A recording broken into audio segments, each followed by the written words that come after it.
आइए चलते हैं अपने नेक्स्ट क्वेश्चन 9.3 की तरफ। Explain why a metal feels colder to touch than wood kept in a cold place. इसमें वो पूछ रहे हैं हमसे कि अगर एक मेटल हो और उसी के साथ एक वुड पड़ी हो और हम इन दोनों को हाथ लगाएं तो जो मेटल है वो हमें थोड़ा सा कोल्ड फील होगा as compare to the would.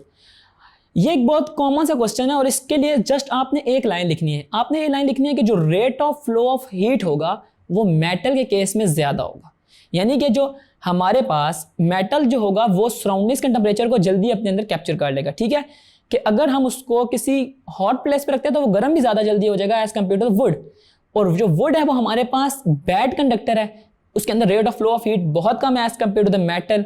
तो मेटल जो होगा rate of flow of heat के ज्यादा होने की वजह से सराउंडिंग्स के टेम्परेचर को जल्दी मेंटेन कर लेगा, जिसकी वजह से हमें वो कोल्डर फील होगा as compare to the wood. ये हो गया इसका पहला पार्ट। इसके दूसरे पार्ट में पूछ रहा है कि land breeze blows from lands toward the sea. तो इसमें आपने ये बताना है कि जब ड्यूरिंग द नाइट हमारे पास जो लैंड का टेम्परेचर होता है वो कूल डाउन होता है as compare to the temperature of the surface of sea. उसकी वजह से होता है क्या, जो हमारे लैंड की सर्फेस पे जो कोल्ड एयर होती है वो मूव करना शुरू करती है टुवर्ड्स द हॉट एयर जो कि सर्फेस ऑफ द सी के ऊपर है।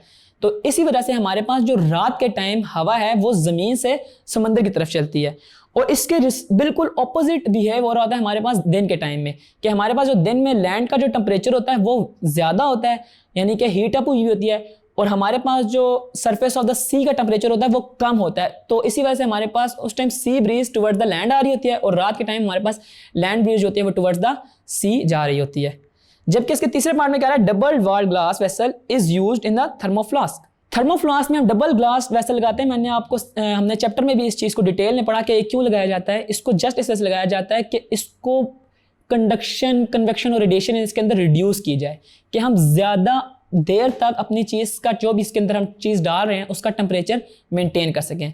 तो अगर ये क्वेश्चन है तो आपने जस्ट यही बताना है कि हम ज्यादा टाइम तक उसका टेम्परेचर मेंटेन कर सकें और उसके अंदर जो फिनोमेना ऑफ कंडक्शन, कन्वेक्शन और रेडिएशन है इसको रिड्यूस किया जा सके।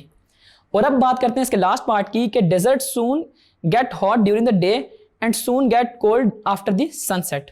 तो इसका आंसर ये है कि हमारे पास जो डेजर्ट होता है उसके अंदर एक्सेसिव अमाउंट ऑफ सॉइल होती है और हमारे पास जो सॉइल होती है वो जरा सा टेम्परेचर बढ़ाने की वजह से उसका जो इफेक्ट है वो ज्यादा होता है। ठीक है, तो जस्ट बिकॉज कि उसके अंदर एक्सेसिव अमाउंट ऑफ सॉइल है और उसका जो rate of flow of heat है वो ज्यादा है, तो जो ही हमारे पास सन राइज होगा तो हमारे पास जो डेजर्ट का टेम्परेचर होगा वो इंक्रीज हो जाएगा, और जो ही हमारे पास सन सेट होगा यानी कि हमारे पास हीट हम रोक देंगे तो हमारे पास rate of flow of heat कम होने की वजह से डेजर्ट का टेम्परेचर कूल डाउन हो जाएगा।